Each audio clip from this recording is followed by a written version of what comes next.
Éric Zemmour est donné à 16% par un sondage Ipsos au second tour, devant tout le monde, face à Emmanuel Macron.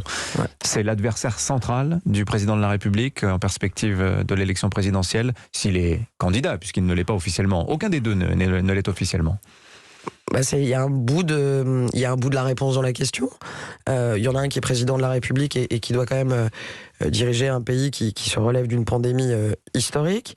Emmanuel Macron, qui ne manquera pas de prendre ses responsabilités le moment venu, mais je ne crois pas, d'abord en tant que citoyenne et ensuite en tant que ministre, je n'attends pas d'un président de la République en octobre qui commence à me parler du mois d'avril, surtout quand on a ces sujets de pouvoir d'achat, du quotidien à gérer et un certain nombre d'échéances. Pour ce qui est d'Éric Zemmour, moi, je l'appelle le candidat putatif et ça n'a rien d'irréel.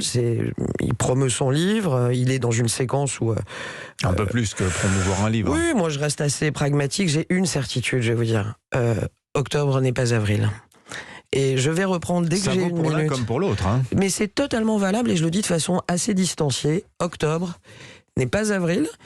Nous avons beaucoup de débats à mener. Moi, par exemple, sur tous les sujets que je porte dans mon livre, d'un capitalisme renouvelé, du partage de la valeur, de l'intégration des salariés dans la performance de l'entreprise, les mutations de la gouvernance de l'entreprise, etc. Je n'ai jamais entendu un mot d'Éric Zemmour. J'attends sur le volet économique aussi ses propositions.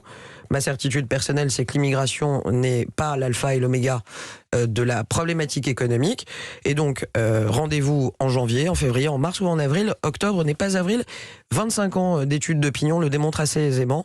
Je rappelle à ceux que ça intéresse de faire les comparaisons que seul 2007 a dévié à cette règle et dès la fin d'année, nous avions le match du printemps en 2007. Mais jamais, depuis 25 ans, les sondages d'octobre n'ont été ceux d'avril. Gardons la tête froide et surtout, je vais vous dire, au boulot pour les Français, dont je ne suis pas sûr que ce soit la préoccupation majeure.